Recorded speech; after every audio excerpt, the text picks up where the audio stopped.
My ex came back pregnant 6 months after cheating with my golden brother. So I took a DNA test and burned every bridge that was still standing.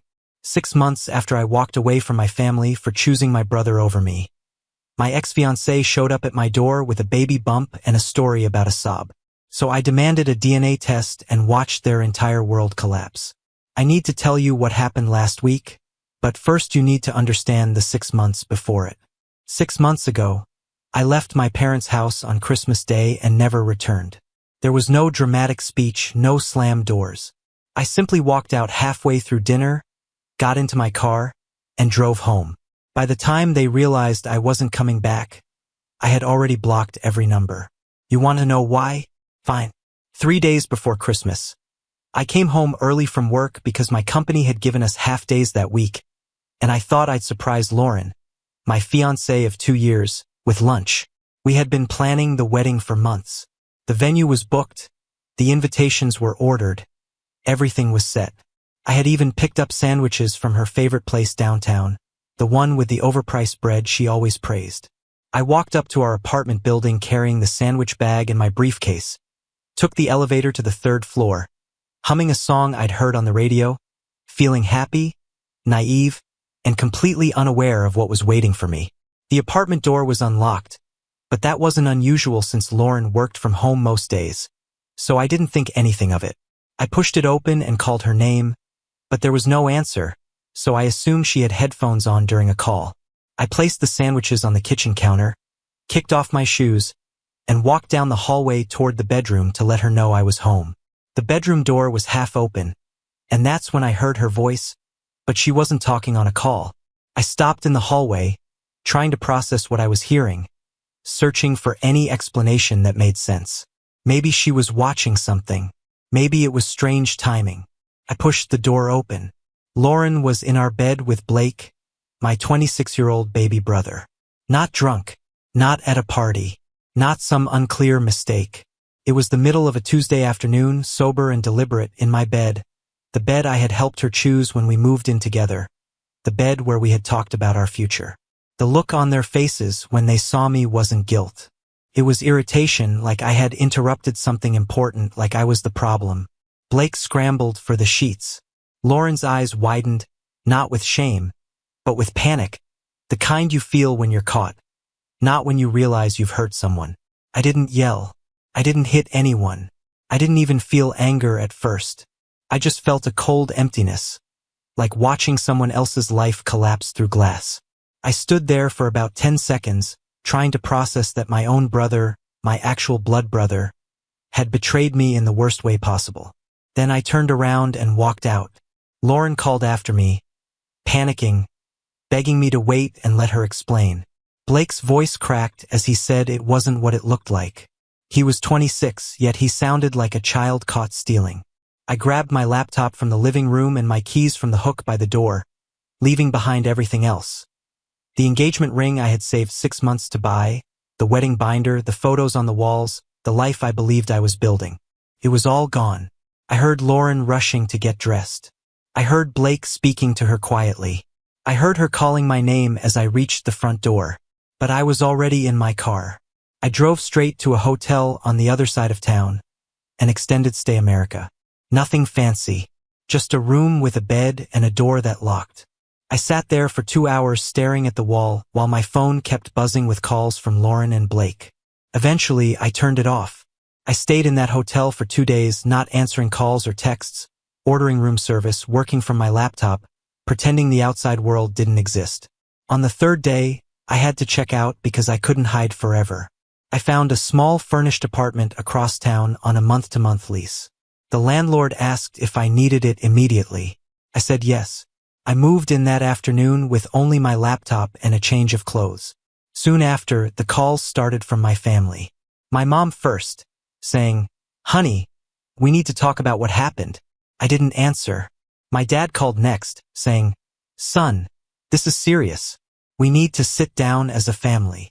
I still didn't answer. Then my older sister called, telling me that Blake had explained everything and that Mom was very upset, asking me to call her back. Blake had told them everything, of course, but only his version, the one where he somehow ended up as the victim. I had hoped, Maybe that my family would take my side once they learned that Lauren and Blake had been sleeping together in my bed while I was at work. They'd understand, right? They'd be outraged for me. That's what I told myself. Stupid, I know. By the time Christmas came around, everyone already knew. My parents called and said we still had to do Christmas as a family. They said whatever had happened between Lauren and me was separate from family duties. That should have been my first warning. I went anyway. I walked into my parents' house holding a bottle of sparkling cider and nothing else. No hope, no expectations. I told myself I'd stay for an hour at most. Just show my face. Prove I could be the bigger person. Blake was already there when I arrived, sitting in the living room looking relaxed and comfortable, like he hadn't shattered my life 3 days earlier.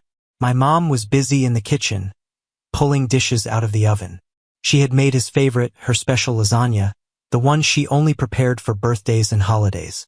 My dad walked by and clapped him on the shoulder, saying, "Good to see you, son." My 2 sisters were talking with him about his new job at a startup, asking about his new apartment, laughing at his jokes. Everything felt normal, easy, like nothing had happened, like I was the outsider. Lauren wasn't there, which was at least a small relief. For a moment, I even wondered if they had invited her and she had the sense to stay away. I placed the cider on the counter. My mom looked up and gave me a tight smile. "Oh, good. You made it. I was worried you wouldn't come." Not, "I'm glad you're here." Not, "How are you holding up?" Just worried I might not come and disrupt her perfect family Christmas. I stayed for about 40 minutes. I made it through the appetizers. I forced small talk with my aunts and uncles, who had no idea. The room went quiet. I looked at her. "What?" she asked, acting like I was being difficult. "You and Lauren. Have you talked? Worked through whatever happened?" "No," I said. "We're done." My dad let out a heavy sigh and set his fork down with a clink that echoed in the silence. "You're really going to throw away 2 years over one mistake?" One mistake. Those 2 words filled the room. Everyone was watching me now, waiting for my reaction. I turned to look at Blake. He wouldn't meet my eyes. He just stared at his plate, moving food around with his fork. "You call that a mistake?" I kept my voice steady, calm. I didn't want them to see me break. "He's going through a rough time," my mom said, setting the pitcher down and crossing her arms. Defensive. "He didn't mean for it to happen." I actually laughed. Came out sharp and bitter. "He didn't mean to sleep with my fiancée in my bed in the middle of the day while I was at work." My older sister spoke up, her expression tight and disapproving. "Do you have to be so crude? We're trying to have a nice dinner." My younger sister added her voice as well. She was sitting beside Blake and reached over to pat his arm, comforting him. "You're kind of making this about you." I stared at her, waiting for her to smile or admit she was joking. She wasn't. She was completely serious. "Making what about me?" I asked. "The holidays. Family time." She gestured around the table. "You're ruining it by being angry." That was when I stood up and grabbed my coat from the back of the chair. My dad tried to speak in a calm, reasonable tone. "Son, sit down. Let's talk like adults." "We're not talking," I said. "You've already chosen sides." Blake finally spoke. "Come on, man. Don't be like this." I looked at him, really looked at him. My little brother. The one I helped with homework. The one I lent money to. The one I covered for when he messed up in high school. And there he was, sitting at my parents' table, eating Christmas dinner while they defended him for destroying my life. I walked out and blocked all of them that night. Every number, every social media account, every connection was gone. The next morning, I returned the engagement ring to Lauren through a courier. I didn't include a note. I didn't need to. The message was obvious. Within a week, I moved out of our apartment. I packed my half of everything late at night when I knew she was asleep. I left my key on the counter and never looked back. I found a smaller place across town, 1 bedroom, barely furnished, but it was mine. I paid my landlord 2 months' rent in cash. No questions asked. I told my boss I needed to work remotely for a while because of a personal emergency. He didn't press me. He simply said to take the time I needed and let him know when I was ready to return to the office. The first month was unbearable. I won't pretend otherwise. Couldn't sleep. Every time I closed my eyes, I saw them. Blake and Lauren in my bed. Their faces when they noticed me standing there. Not guilt. Just irritation. Couldn't eat. Everything tasted bland like cardboard. I survived on protein bars and instant noodles just to keep going. I lost about 15 pounds that first month without even realizing it until my clothes started hanging loose. I worked 16-hour days just to keep my mind busy and avoid thinking. I took on extra projects. I volunteered for assignments no one else wanted.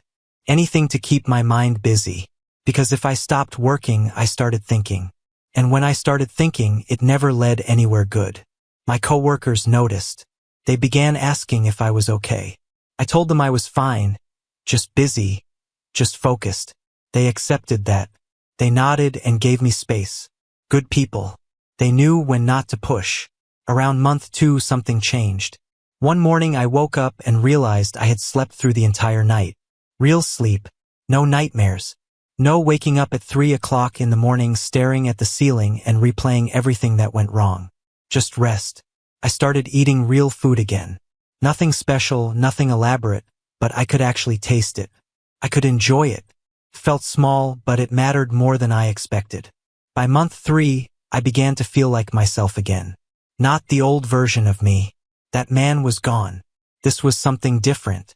Stronger in some ways, more guarded, but steady and functional. I joined a gym, one of those 24-hour places where you can show up at odd hours and no one bothers you. I started going at 5 in the morning before work, and again at night when I couldn't sleep. I began with a couch to 5K program. I could barely run a mile without stopping, but I kept going. I built endurance slowly, step by step. By month 4, I was running 5 miles without feeling exhausted. I also started woodworking.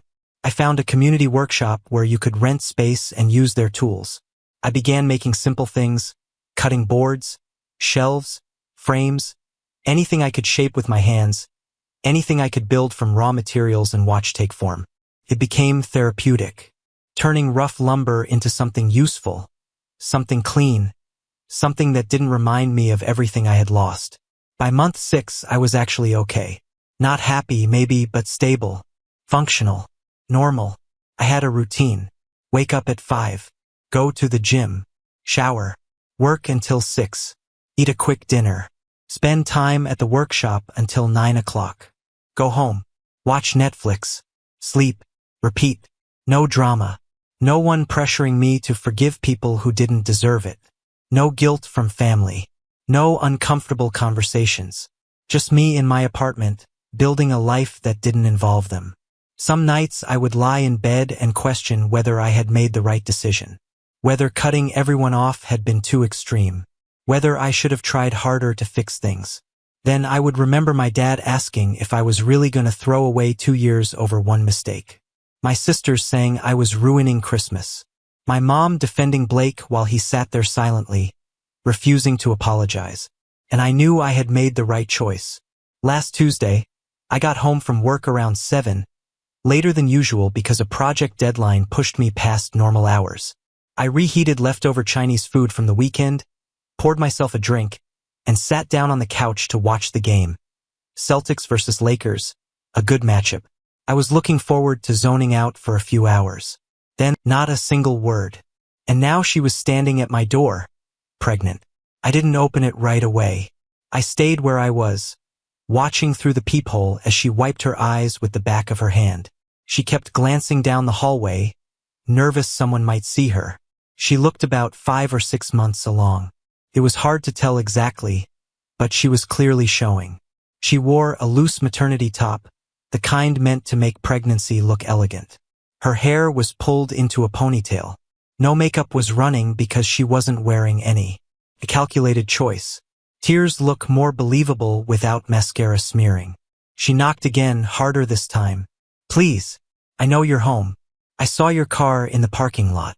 So she had been watching, waiting. This wasn't random. It was planned. I opened the door but didn't step aside. I didn't invite her in. I stood in the doorway with my arms crossed, blocking the entrance. What do you want? Her lip trembled. She was convincing. I'll give her that. If I still cared, I might have believed her. But I had spent 6 months learning who she truly was. The trembling lip didn't affect me anymore. Can I come in? She asked, voice shaking. It was a performance worthy of an award. Just for a minute, please. No, I said. She blinked, surprised. She hadn't expected that. I need to talk to you. It's important. Then talk. She glanced down the hallway again, as if worried about neighbors listening. Another deliberate move. I didn't move. Fine. She took a breath, the kind people take before delivering something rehearsed. I made a terrible mistake. What happened with Blake wasn't what you think. He took advantage of me. I was vulnerable and he manipulated the situation. I know that doesn't excuse it, but you need to understand. I never wanted to hurt you. I waited. Then she placed a hand on her stomach. The baby, she said. It's yours from before everything happened. I'm due in 3 months, and I don't know what to do. Blake won't help. My parents won't talk to me. I'm alone, and I'm scared, and I need you. The tears came right on cue. She was good. If I hadn't spent 6 months replaying every lie she had ever told me, I might have believed her. Prove it, I said. She looked up. What? Prove the baby's mine. I just told you. You told me a story. I want proof. DNA test. Her eyes widened. You don't trust me? No, the word hung between us. She tried another approach. Do you know how expensive those are? I can't afford. I'll pay for it. I said it calmly. Prenatal paternity test. Non-invasive.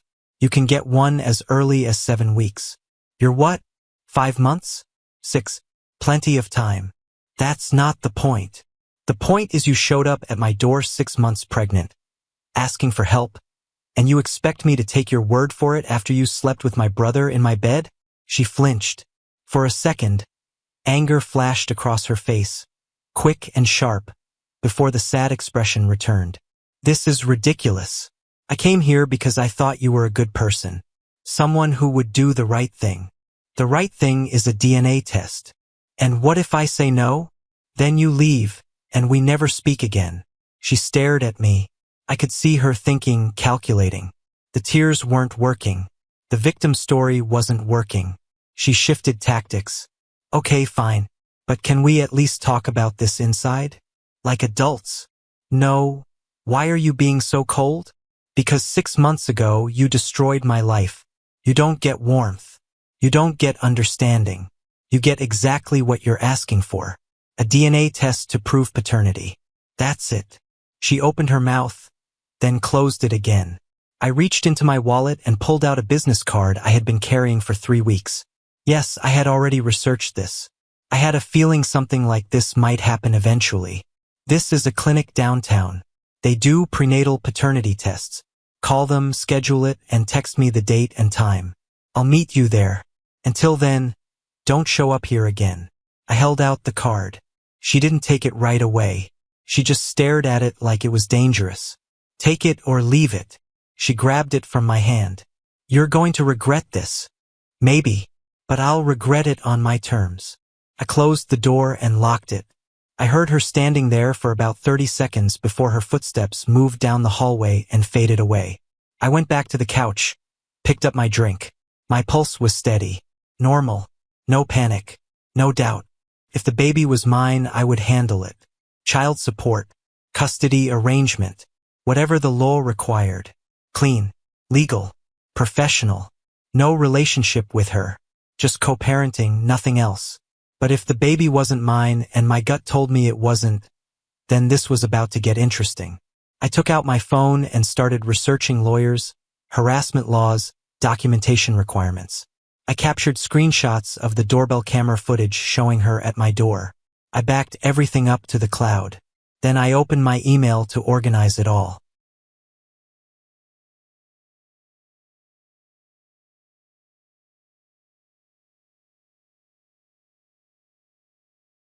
That's when I saw a new message from Lauren. The subject line read, Appointment scheduled. I opened it. She had booked the test for the following Tuesday. Clinic address, time, all professional and clinical. But at the bottom of the email, in the header details, in the metadata most people ignore, there was a CC line. Blake's old email address. It had been recalled within seconds, pulled back, but my email client had already cached it before the recall went through. I stared at the screen. They were coordinating this together. I didn't confront them. I didn't call. I didn't send a screenshot asking what they thought they were doing. I simply saved the email, saved the metadata, backed it up in 3 separate places. Then I returned to my research. I spent the rest of the night going through old text messages. I found conversations from before the breakup. Lauren complaining about Blake. Blake asking me for money the same week I caught them. Lauren discussing the wedding timeline. I took screenshots of everything, organized them by date, built a timeline.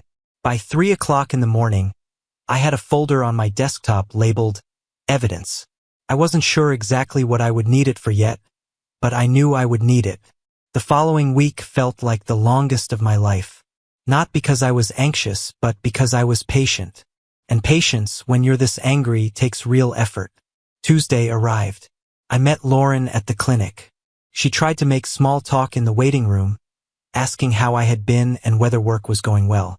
I pulled out my phone and answered emails instead. The technician called us back. She was professional and kind, and she asked standard medical history questions. Lauren answered most of them. I simply provided the DNA sample, a cheek swab, straightforward and simple, then confirmed my contact information. Results should be ready in about a week, the technician said. We'll send them by email and mail a hard copy. Email is fine, I replied. Lauren looked at me.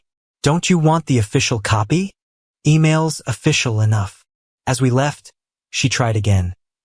Look, I know this is awkward, but maybe we could grab coffee just to talk about what happens next. What happens next, I said, is we wait for results. After that, if the test says I'm the father, my lawyer will contact you about arrangements. If it doesn't, you never contact me again. Your lawyer? She looked genuinely surprised. It doesn't have to be like that. Yeah, it does. I walked to my car and didn't look back. The week moved slowly. I worked. I went to the gym. I ran errands. Normal routine. But every morning, the first thing I did was check my email.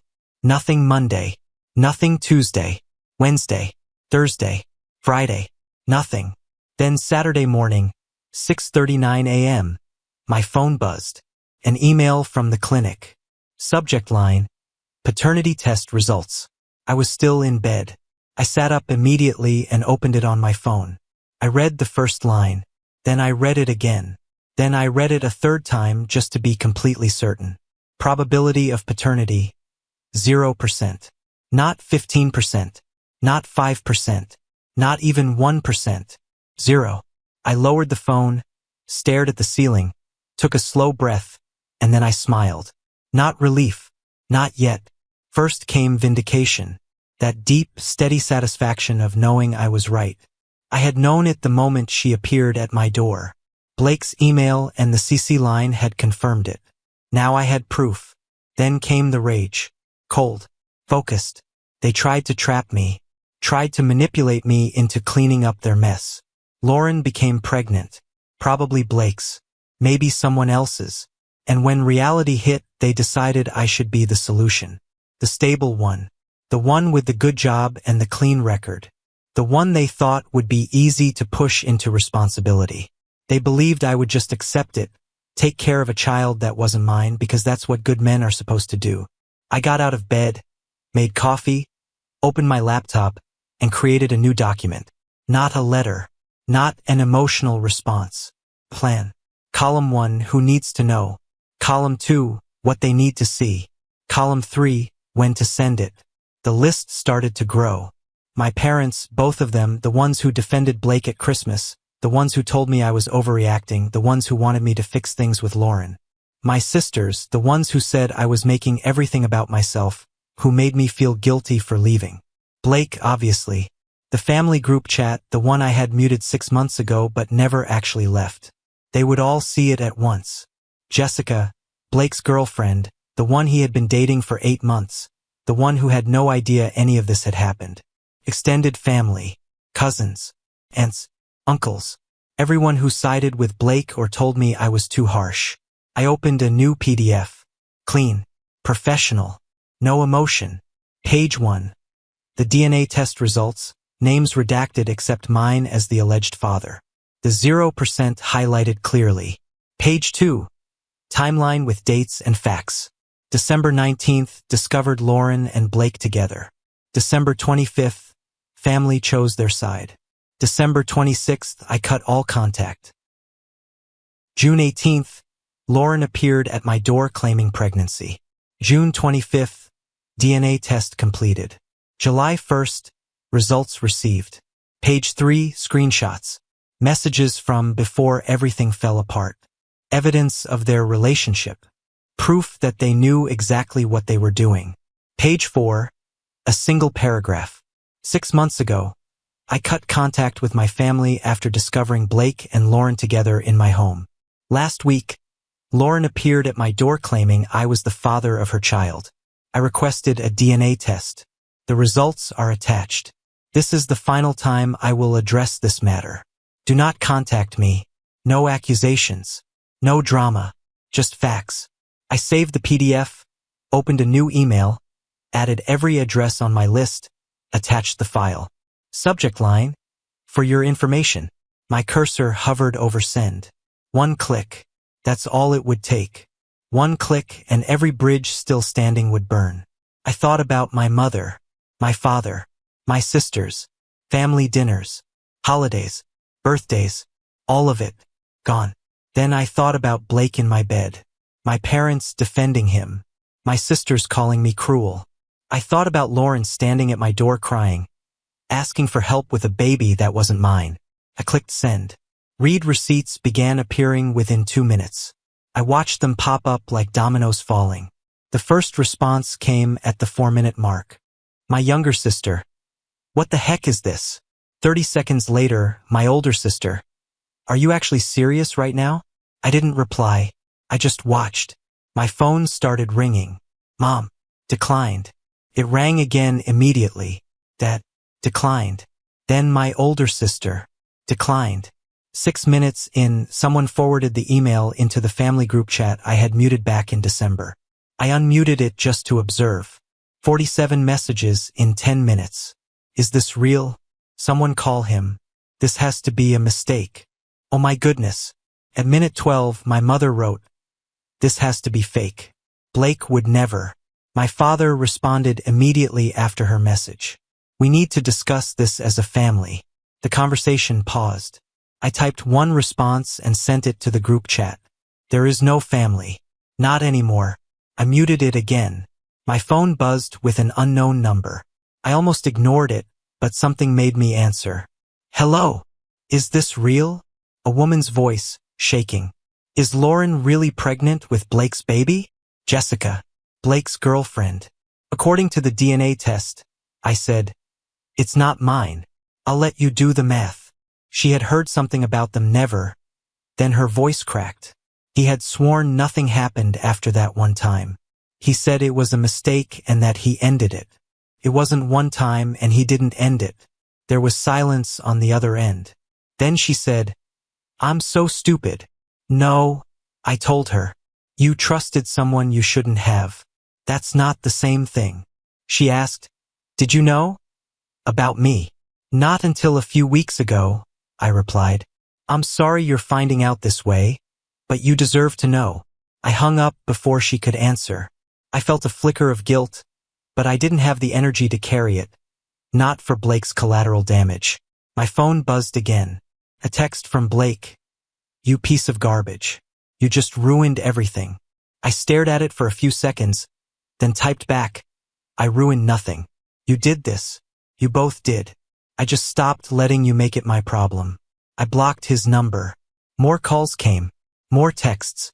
I declined every one. Then someone began pounding on my door. I checked the peephole. Both parents. My mother looked like she had been crying. My father looked furious. I didn't open it. Son, please. My father's voice came through the door. We can fix this. Just let us in. Let's talk. I turned off the TV. Please, my mother said now. We didn't know. If we had known. You knew enough, I said through the door. You chose him anyway. Leave. They kept knocking for another 5 minutes. I ignored it. Eventually, they left. By the third hour, I had over 80 missed calls and more than 150 texts. Cousins, aunts, uncles, people I hadn't spoken to in years suddenly had opinions. Some were supportive. Holy crap. Good for you. They had this coming. I never liked Blake anyway. You did the right thing. But most were not. This is cruel. He's your brother.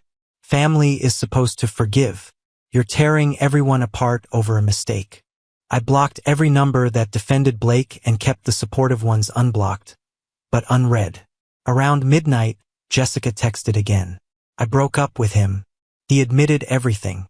He said the baby is probably his, but he wasn't ready to deal with it. So Lauren came to you. He actually said that like you were the backup plan. I can't believe I didn't see it. I'm so sorry. For what it's worth, you did the right thing. I read it twice. I didn't reply, but I didn't block her either. I sat in my apartment staring at my phone at the wreckage that had just unfolded. I felt nothing. No guilt. No regret. Just exhaustion. Then something clicked. I was still here in this city, in this apartment, 20 minutes from my parents' house, 15 from Blake's place. They knew where I worked, where I lived, where I shopped for groceries. I had burned the bridges, but I was still standing on their side of the river. I opened my laptop and pulled up an email my boss had sent 3 weeks earlier, the one I had ignored because I wasn't ready to think about it. Subject: Denver position, leadership opportunity. I had read it once. A big promotion. Required relocation. More money. More responsibility. I told myself I would decide later. I clicked reply and started typing. I'd like to accept the position. How soon can I start? My finger hovered over send. I clicked it, closed the laptop, and went to bed. I didn't overthink it. I didn't reconsider. I just slept. My boss replied at 6 o'clock in the morning. He was on the East Coast, 3 hours ahead. We can have you out here in 2 weeks. Housing stipend starts immediately. HR will send the paperwork today. Welcome to the team. 2 weeks. That same morning, I gave notice on my apartment. The landlord didn't ask questions. The month-to-month lease made it simple. I would be out by the end of July. Then I went to the phone store and got a new number and a new phone. I gave the information to exactly 5 people: my boss, HR, my landlord, my bank, and my insurance company. That was it. Everyone else was cut off completely. I didn't announce it. I didn't post about it. I just disappeared. The next few days were quiet. My old phone, the one I had stopped carrying, sat on my kitchen counter and buzzed occasionally. I checked it once a day to see the damage. More missed calls. More voicemails I didn't listen to. More texts I didn't read. Jessica sent me 2 updates. I kept her number in my new phone. Not because we were friends, but because she was my only source of information, and I wanted to know how this would unfold. The first message came on day 3. Blake tried to deny the baby was his. Lauren showed him your DNA test. Proved it wasn't yours, but it didn't prove it was his. He demanded his own paternity test. She agreed. The results came back yesterday.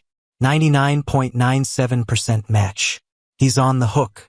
She's already speaking with a lawyer about child support. I read it, smiled, and didn't reply. The second message came 2 days later. He's spiraling. Lost his job. Called in sick too many times and stopped showing up.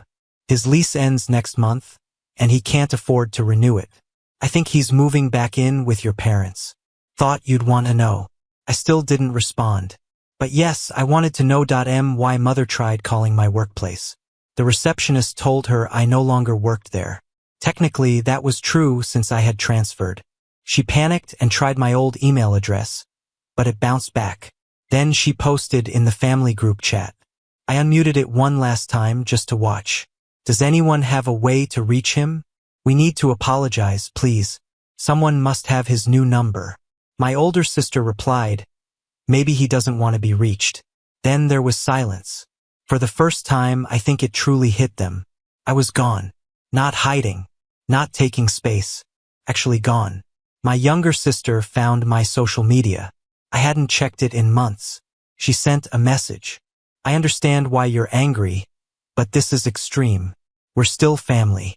You can't just erase us. I logged in once, read it, and deactivated the account. I spent the next week packing carefully and deliberately. No sentiment. Photos with family went into the trash. Gifts from Lauren were donated to Goodwill. Anything connected to my old life was removed. Furniture my parents had helped me move. Books they had recommended. Even the coffee maker my mom bought me. It was all gone. Sold online or left on the curb. I kept only 2 suitcases of clothes. 1 box with essentials, documents, my laptop, and a few tools. Everything else disappeared. By day 10, the apartment felt empty. Just the basics remained. A mattress on the floor. Couple of dishes. A television on a folding table. I had already sold the couch, the bed frame, and the dining table. Everything was either going to the new place or nowhere at all. On my last night there, I should have driven away, but something made me answer. Yeah, son. My father's voice sounded broken. Bro, please don't hang up. I didn't say anything.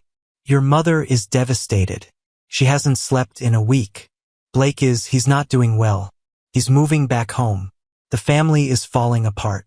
Can we just talk? Just once, please. I sat there with the engine running and the car packed.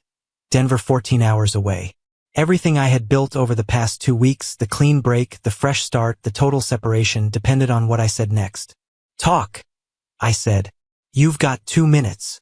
My father took a breath. I could hear traffic in the background.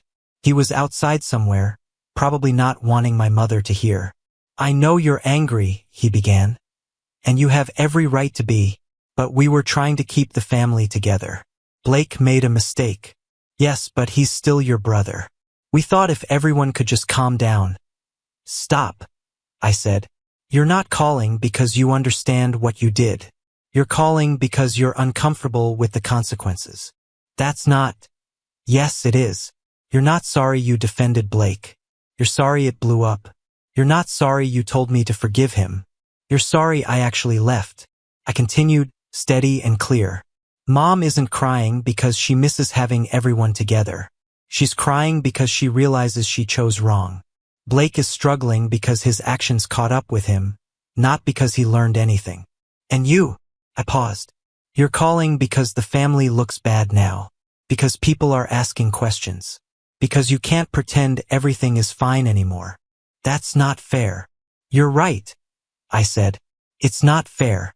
Nothing about this has been fair. I came home early and found my brother sleeping with my fiancée. That wasn't fair. I showed up at Christmas hoping for support and got blamed instead. That wasn't fair. Lauren showed up at my door pregnant, trying to trap me into raising Blake's kid. That wasn't fair. My father didn't speak. You chose him, I said. Every time. You told me to get over it, to forgive him, to think about family. But you never asked him to take responsibility. You never told him what he did was unforgivable. You just wanted me to stay quiet and make it easier for everyone. We were trying to protect both of you. No, I said. You were protecting him. I didn't need protection. I needed my family to have my back. And you didn't. I heard him exhale. So what now? You're just going to disappear?